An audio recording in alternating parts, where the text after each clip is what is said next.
Right then, okay, welcome to episode 4 of the Freedom Hustles podcast. My name's John Banks from sideincomeman.com. I'm with Andy Lehman, owner of freedomskillsacademy.com. Hello. And it's been a hot one this past few days in the UK. We're all kind of sweating a bit here. But anyway, so on to today's topic. What are we talking about today, Andy? Basically, the importance of building an email list and email marketing. I don't know. Well, I do know. I know you know very well that the money is in the list, and this is something which I believe is it's probably the most important aspect of having an online business.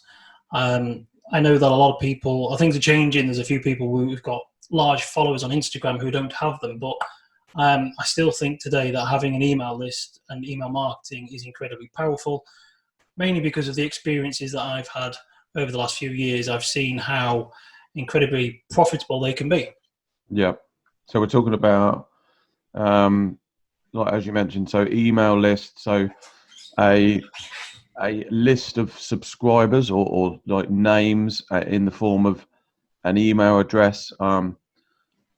That's in its current form. Obviously going back a few years, and I know some marketers still do it, the old kind of direct mail. If you want to sort of go back, perhaps, I mean, I know it's still a popular thing among some, but direct mail marketing. So that was when, you would actually give over your name and address, and then, they would send you stuff through the post. But we're talking more about the sort of email marketing. So, for example, I'm sure that any of the listeners here would have been familiar with, they've gone to a website, there's been a pop-up, or they arrived at a landing page, and there's been we call it a bribe, but it doesn't really sound good saying it like that. It's kind of a lead magnet. So lead magnet's better, yeah. Offer them something for exchange for your email address, which you can then be marketed to for the longevity of, however long you stay on that list. And that's pretty much the nuts and bolts of it, right?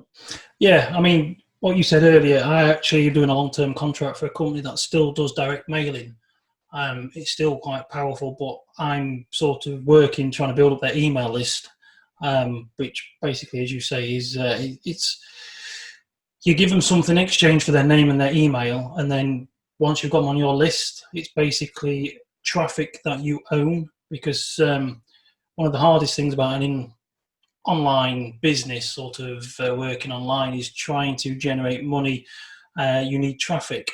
And with social media, there's so many free platforms out there. There's so many ways of getting traffic. If you can find the right traffic, really you are quids in. But when you're relying on places like Facebook or Twitter or Instagram, whether you're doing it for free or whether you're paying for it, at the end of the day, you are at the mercy of that platform if they decide to pull the plug.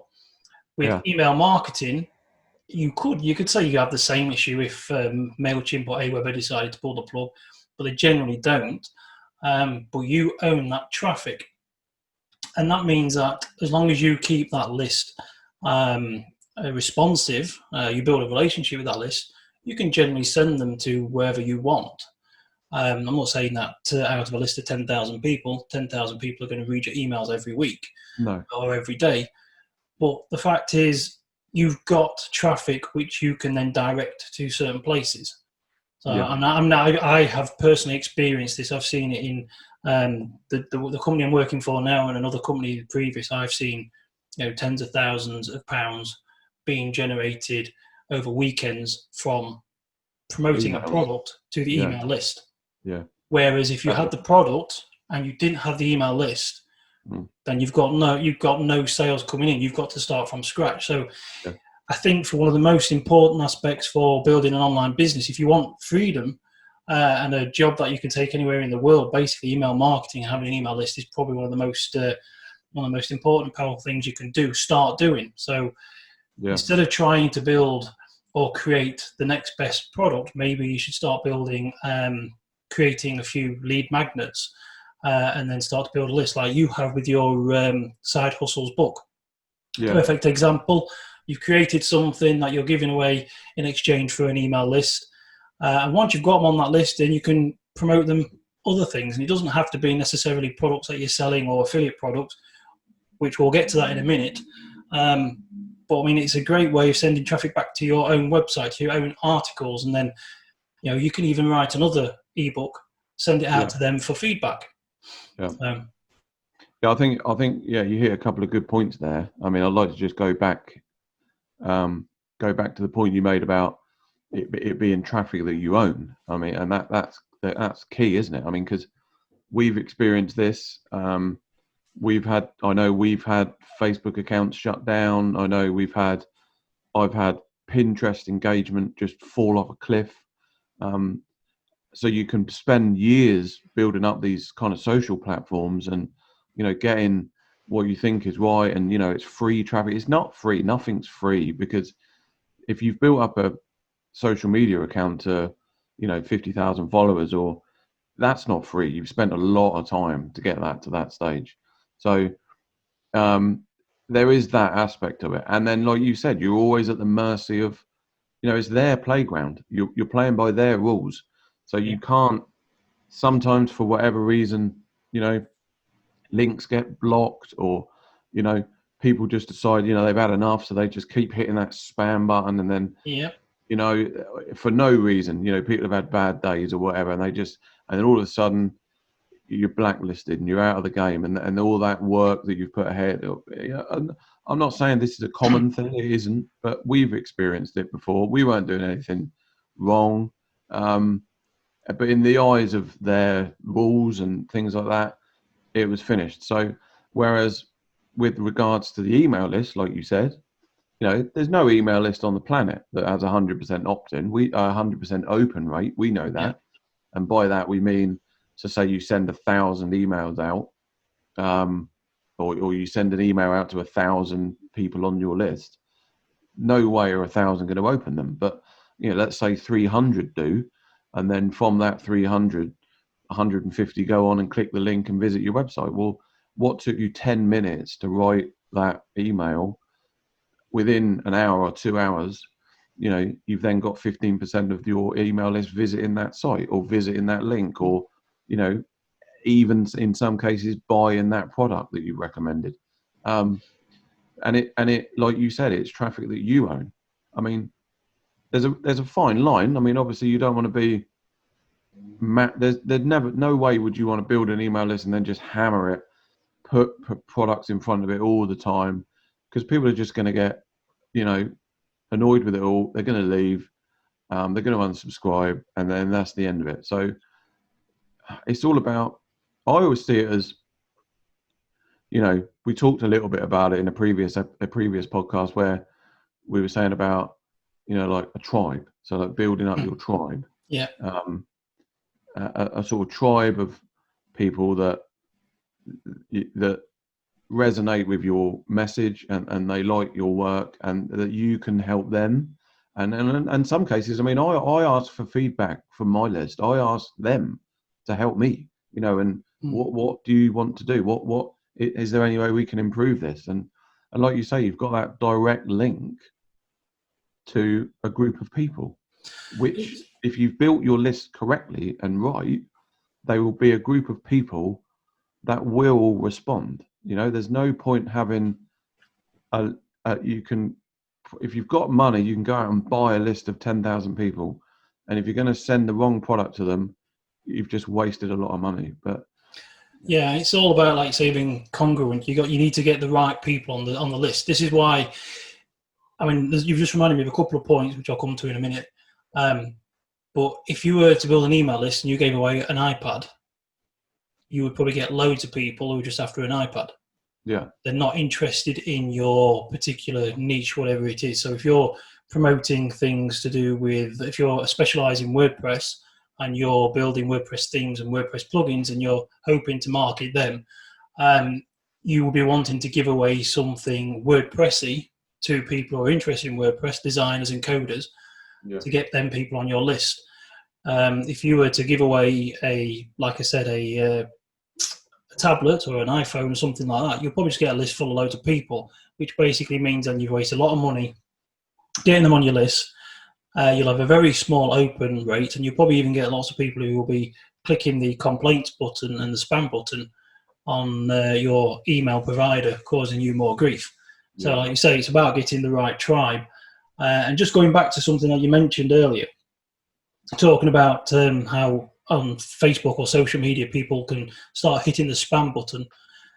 Two things. First of all, what if you built a huge following on Google Plus and nothing else? What happened to Google Plus? It packed up and went. Gone. Yep.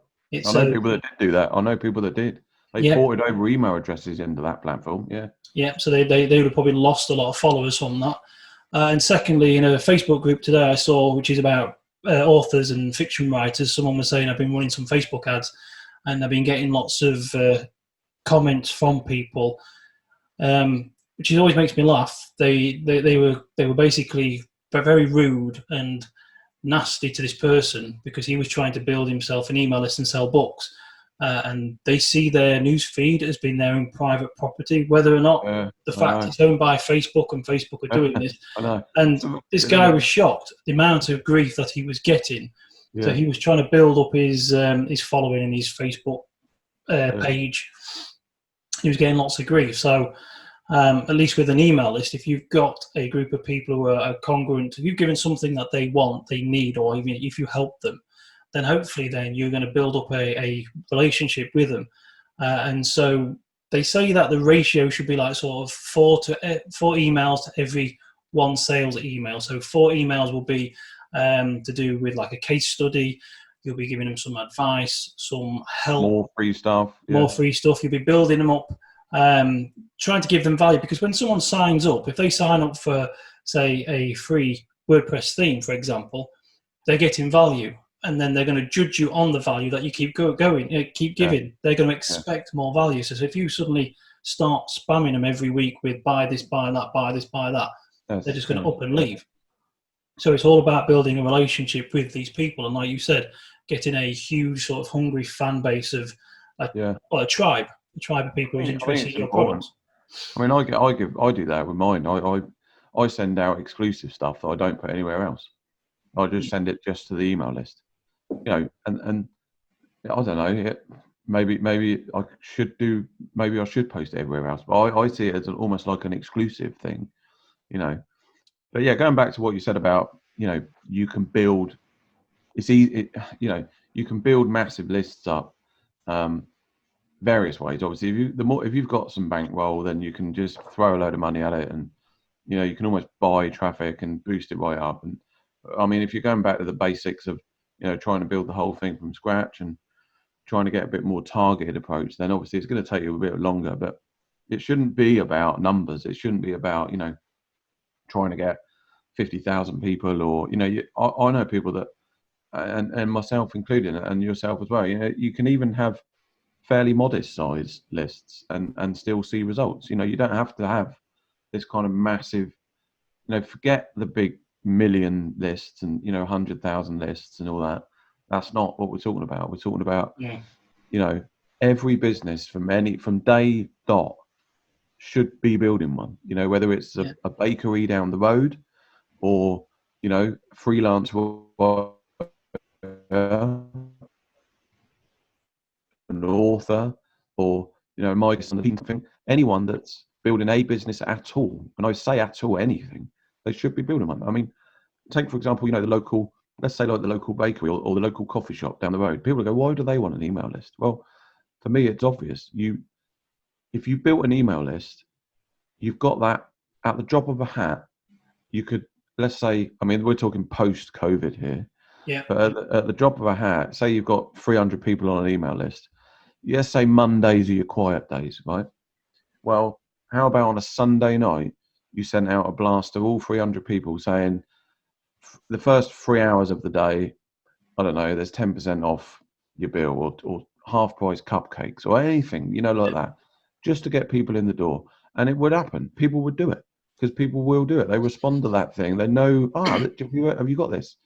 And that's the benefit of having an email list, you know, like you just said then. But it's all Sorry, I'm gonna say it's very fast and interactive. Like with Facebook, you've got edge rank, so if you put a status on there, not everyone's going to see. But with an email, if you blast it out, you've got a higher chance of seeing it because statistically, they say about people check their emails 12 times a day, and emails are fairly quick. Yeah. You know, yes, you can have a bit of a time delay. But like you said, if you send it out the night before, but what you said then reminded me. I don't know if you went out clubbing in the 90s, sort of late 90s, early 2000s. Oh yeah. Before email was Take a me big back. thing. Let's go back there now. Yeah, definitely be nice.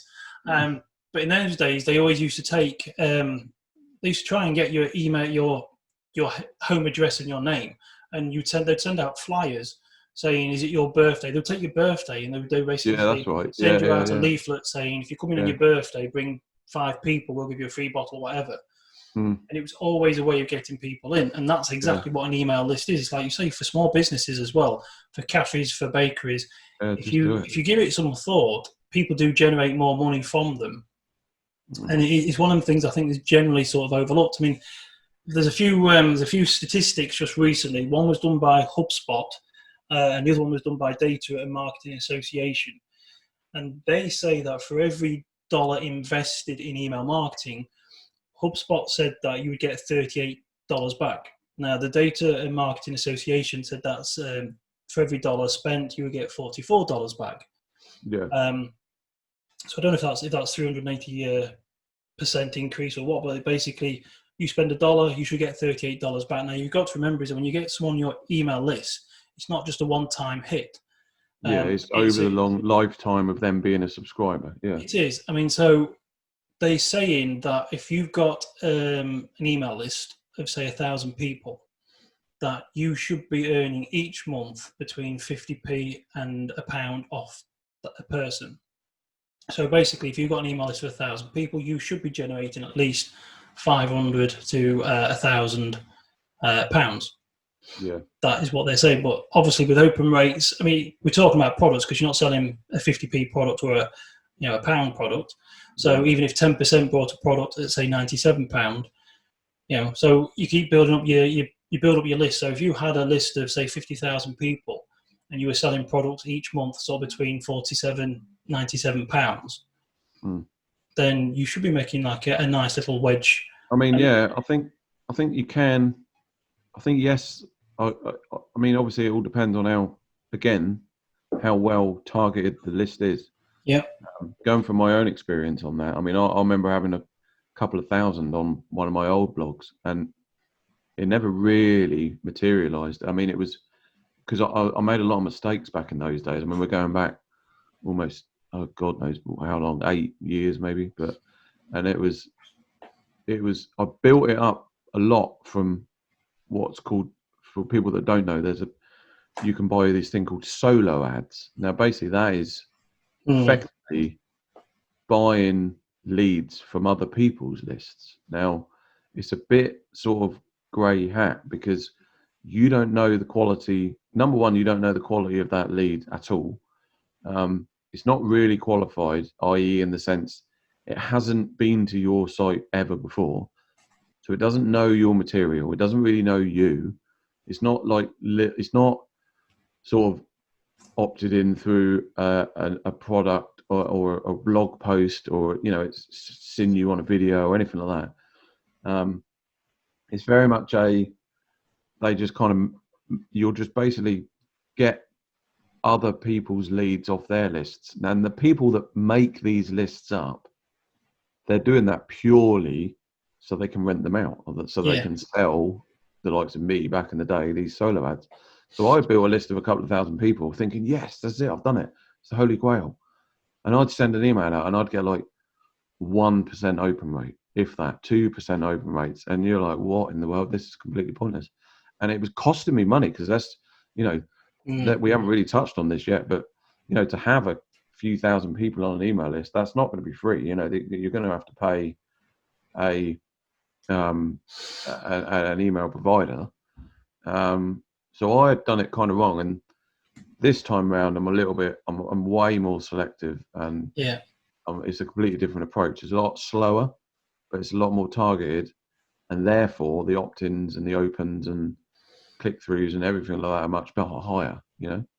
There's a great way of getting free traffic by eliminating out a lot of the rubbish by spending money. I know it sounds quite contradictory. So you're going to get free traffic by spending money or being selective, and that is if you create a funnel and use like sort of Facebook ads or Google ads. So if you create a funnel where you are going to sell, let's say you create an ebook and you're going to sell it for $7, it's not a lot, but you run your ads. And so if you can get sort of one person out of 7 to buy your ebook at $7, then you've paid for your advertising and you've got free traffic essentially. Yeah. But then you've got someone on your email list, which if you've got your funnel set up, then they'll go to another product, if not now, later on in your email. But you've also got somebody who has, one, chosen to buy your book because they're interested in your product. And a lot of it's about, like you say, relationship and trust. With your email list, they didn't know you from Adam. But if someone's bought your book and they're getting to know you, but they've also made a commitment to buy, and they often say that it's easy to sell to someone who's already bought from you because they've already made that commitment. Yeah, definitely. I mean, it can go both ways. They can look and say, "What's a load of garbage?" But generally, generally, it's like most people. I mean, it's psychology. It's kind of most people buy their clothes and their shoes from the same shoe shops. Most people go to the same pubs or restaurants. When you get to something that you know and trust, you generally go back for more. You know, unless of course they can't deliver what you want, then you probably have to go and look elsewhere. But if you get, if you can build your sort of your email funnel, your landing page, and everything set up sort of nicely, you can actually generate some money as you're going along to make a better selection. So you can use advertising to get the better people and get people who are more congruent to your list. I mean, I remember trying solo ads years ago, saying it was probably around the same time, and maybe that's what you should have done with your 2000 is just charge it out to somebody else and use solo ads. That's what everyone else was doing. Yeah. But, I mean, that itself is another business model. You do get people who build these giant lists and then try and sell them advertising to other people. But it's like you say, you don't know who's on that list. It's not really targeted. You have a rough idea. You have someone who says, yes, it's in the it's in the internet marketing niche or it's in the WordPress niche. But you don't know them. At least when you've got your own website, you've got your own landing pages, you've set up your own video sales letters, you've created your own books, and you're interacting with people on social media or Instagram. At least they're getting to know you and you're getting to know them. Yeah. You know what I mean? You're building that relationship and that trust. So I think, there's some good points. So we've both got a little bit of experience in this. I mean, I know slightly different angles. Obviously, you've worked in the industry where there's a bit of direct mail involved. I think, we've obviously both seen the whole kind of email marketing over the last 10 years. It hasn't really changed much. There's several platforms out there. Without naming all of them, a couple that spring to mind, you've got Aweber, MailChimp. There's one Mailer Lite, which is fairly, particularly new, but anyway, there's a whole host of them. But essentially, you are going to be paying for this. I mean, some of them do like a small amount free. You might get 500 free, and then Aweber's doing a 500 free promotion. And then after that, it's it'll be $20 a month or $30 a month. But that, like you say, like Andy says, once you get up to these kind of numbers anyway that you're paying, if you're paying Aweber $30 a month and you've got 1,000 people on your list, you'll be more than making that back anyway if you've built it correctly, and as long as you're not overdoing it. And I think it goes back to the old, like I don't want people to listen to this and think that all we're saying to do is to make an email list just so you can spam people with offers and make money. That's not the point. No. The point of this is that you are the primary focus should always be, what can you offer to actually help and assist, and why should people even be bothering to follow you or opt in the first place? So that whole number one thing is value, as always. And then after that, it's that whole kind of building that trust and building that relationship up. Because I opt into email lists all the time. I mean, I do this as being involved in marketing, and I always opt in because I want to learn I want to see how other people do it. I opt in. This is a little tip actually while we're here. If you open up a Gmail account, open up another one if you haven't got one. Use it as your sort of marketing Rolodex, if you like. Swipe files and everything. And basically just opt into a load of email lists. You can put like almost tags on the email sender. So you can group them into folders and then opt in and then just leave it for like 10 days. Don't open anything. And then go back in 10 days and you'll see their whole funnel pretty much, or their whole kind of email automated sequence. Yeah. And you can see kind of what people offer. And most probably, unfortunately, you're going to go, oh, yeah, not too bad, not great. You may hang around, you may not. But then you'll pick one or two that you think, actually, this resonates with me. They're solving the problem that I had. And then, you can go from there. But yeah, it's the other thing as well, a lot of the emails that I'm following, they're not masterly brilliant. There's a bit of information, they're not fantastic. If anybody's thinking that they can't do it or they can't write emails, then I certainly wouldn't worry about that, because ideally they say that you should send an email every day, which sounds like a lot of work, but not if you're only doing like 200, 300, 500 words at the tops. It can be about anything. A lot of it's about relationship building. It can just be about life. But and the other thing is as well, if you're not making, like you said, if you're not making money straight away, if you're not making your £30 back, if you think of it as a business, it's a business investment, and if you treat your email list or think of it like a chef or a shop or somewhere where you get your food from, if you treat it with the respect, you're always going to get that food and stuff back. So, it's not something. They're an asset, aren't they? They are like an asset, aren't they? Yeah. They are, and they are basically, if you treat it well and you focus on it as a business, they're going to feed you. But yeah, so basically it's something that you don't want to spam. You certainly don't want to spam. It's something that I think you should probably focus on more at the beginning than anything else, really, because it is. So if you can take people away from the social media, if you can build up a list to start with, that is where. Because basically, a lot of people make the mistake of creating a product and then they've got nothing to sell, no one to sell it to. Yeah. Whereas, yeah. So if you build the list first while you're building the product, even if you just did a quick short version of the product, or you gave like a few chapters away, or whatever it is, a few videos, whatever it is, focus on building up the email list first. So even if you just got 10 people and then you launched your product, and if your product was £97, you get one person buying, that's £97 you made first off, which you wouldn't have done if you. Then you can reinvest and then grow, and exactly. So it is the one thing I personally believe that I never started doing it all the right way. I mean, I used to work for companies who did it, so I never really did it for myself. I was doing it for other people and thinking stuff like that. Yeah. But I realised the importance of it. But when I was learning and dabbling, it was one of the things I was too busy faffing around with videos and sort of content and whatnot. But what's the point if you've got nobody there to read it? Nobody to see it. Yeah. Okay. So let's go back to lead magnets then. Let's have a little chat about that. So, what for people that are listening, people that are just starting out? Okay. Yeah. So what are they? What can you offer as a potential little incentive for somebody to sign up to your email list? Right, well, that's a good question, because basically you can do anything and everything. I've seen so many different types. For example, over the years, I've had a WordPress theme.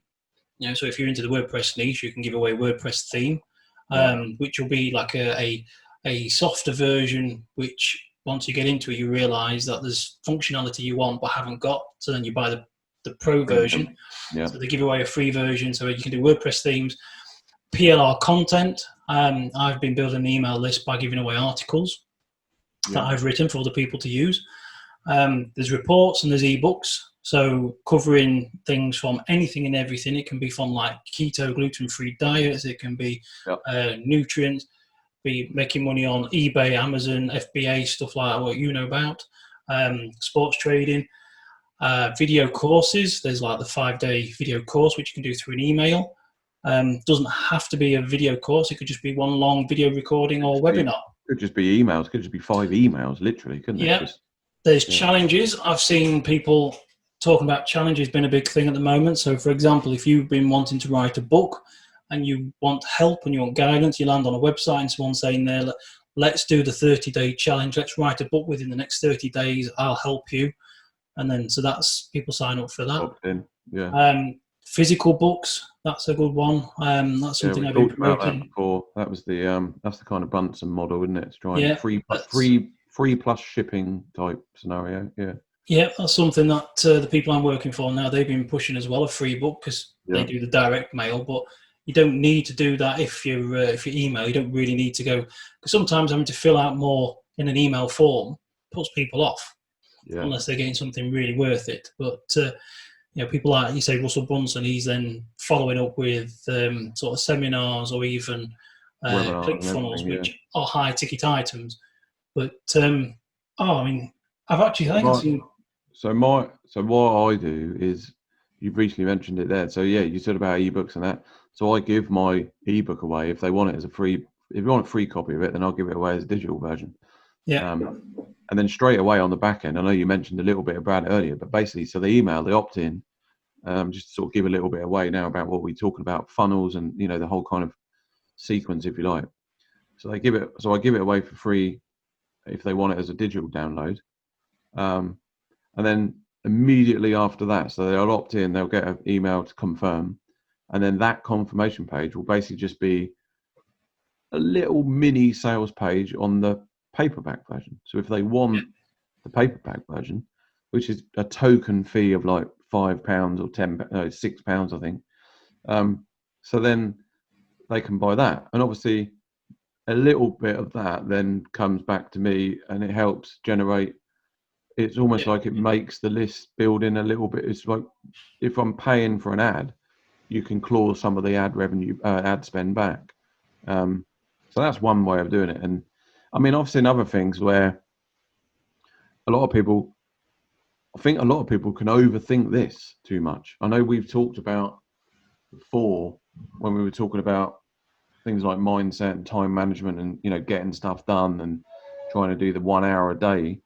I know that certainly with creating a lead magnet, it really does not need to be nothing complicated. You don't have to do, a full book. In actual fact, some studies I've read suggest that the simpler and the more precise points, if you like, to a lead magnet can actually be better. So rather than offering like a 500-page book, something like this one tip or this one thing transformed my whole business. See it on the video on the next page. That's it. And then just a short 5-minute video or something. That can actually generate a bit of a better opt-in. I've seen people offering just simple checklists. Yeah, checklists. Just a checklist, a PDF. 5-point, 10-point checklist. That's it. Yeah. What basically is like you say, 10 things to do before you publish your blog post checklist. Yeah. This, for example, podcast would be a fantastic idea. It's easy enough to do. It's something that doesn't take a lot of thinking about. If you've when it comes to writing, you've got to mess around trying to get your graphics, the layout, the formula, getting the spelling, the grammar correct. When you're sort of talking into a microphone, as you know, with Anchor.fm and using your phone, you can sit in your chair and mumble for about 10 minutes, and you've got yourself a podcast which you can give away for free. So basically, when it comes to lead magnets, anything. I mean, for offline businesses, it's a bit of a different story. But even then, it's like if you've got a bakery, they can do if they've got a popular discount codes. If they've got a popular bread, they could probably give away like a short video showing you how they make their most popular bread flavour. I think the same. Gardening tips, real estate, top 5 questions you should ask your estate agent. You know what I mean? There's an angle everywhere. Yeah. And I think every business, brick and mortar or online, should definitely do it. Should definitely be getting one. If they haven't already, then get one set up. It's the lifeline of your business. It's traffic that you own. You're not reliant on other people, and if you nurture it properly like a plant, keep growing the list till it's big enough. I mean, like I say, you've got people who've got tens of thousands, and they are generating. And it's single, for example. He's an American marketer. He's been in the business for probably 15, 20 years. He must have hundreds of thousands, if not millions, on his list because he's a big player. But he sent out 18 emails over 12 days promoting a Joe Vitale product. That's the bloke off The Secret. He's a marketer and an author, lots of books out. I think the course was about $3,000. It was an affiliated course. It wasn't even annexed. And he generated from those 18 emails over a 12-day period over $1 million from his email list. So now that's a big player. I'm not saying everybody's going to get like that or get into that position, but just think that you can go to somewhere like clickbank.com, jvzoo.com. You can do JVZoos with other people. You find products that you get like a 50% or 75% commission on. You write a series of emails, which, as you know, let's say it took you just 1 week to write 10, 12 emails. Now that's quite long for writing emails, but if you spent your time writing that out and you had a rather large list, what's that if you decide you end up sort of generating sort of £40,000 or something out of it a month? Yeah. I mean, even just, he's writing one email, if it generated £100, it's 10 minutes work. Yeah. I remember the company, we won't mention the name, but I remember the company that I know you've certainly dealt with, and I've had a little bit of dealing with them before, but I remember they generated like, I think it was 6 figures on a weekend, and that was selling like a sports trading course or something to do, or Forex trading or something. It wasn't even theirs, and it was like a $500,000 weekend. I mean, you're like, Christ. Okay, well, if it's the people I think you're talking about, they did tell me that they made £1 million over the weekend. $1 million, yeah. Okay, well, that's crazy. I think we've sort of covered a fair bit. So should we wrap up? Any sort of closing thoughts? Yes, because it's blinking hot here today. It's been extremely. I'm going to melt. I'm melting. I'm sweating away. So I'm. So basically, those that don't know, there's been like a big heat wave in the UK. We're not used to it, are we? 7 degrees. Yeah, we are not cut out for this. Yeah. So my closing thought is basically if you're thinking about creating an online business, if you're looking for sort of freedom and you want a business that you can take anywhere in the world using technically just a laptop, a tablet, or a mobile phone, then I would consider starting to build up an email list. Even if you are thinking of doing an e-commerce or any other form of business, whatever it is, you should start implementing list building from the beginning, collecting emails and names, because if you create a product, you can't sell it if you haven't got a list. But if you have got a list, then basically you're building up a tribe ready to sell to in the first place. Yep. Okay, yeah, so I'd probably just second that. And last thing I'd say is don't overcomplicate it. It doesn't need to be complicated. In terms of the lead magnet side of things, just keep it simple. Whatever your target audience is, go and find a problem, or they already have, you may already know their problem. Make something that is going to be appealing to them, and then go from there. Okay, so good. So thanks very much for listening. We will see you on the next one. I've been John Banks from SignInCommand.com, and I'm Andy Lehman from FreedomSkillsAcademy.com, and thank you very much, and look forward to seeing you next week.